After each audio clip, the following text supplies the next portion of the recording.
In the year 2000, Glidel Mercado achieved a rare Grand Slam Best Supporting Actress for her powerful performance in Sidhi.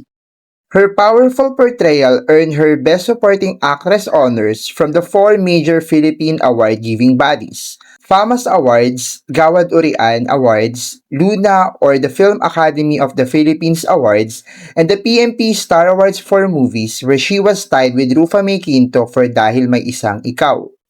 With four major wins for one performance, Glidel Mercado officially became a Grand Slam acting winner.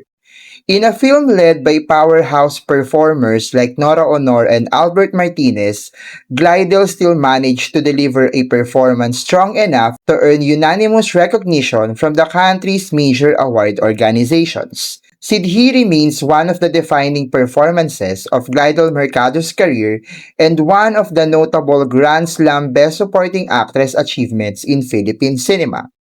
Go check out Sidhi now, and thanks for watching.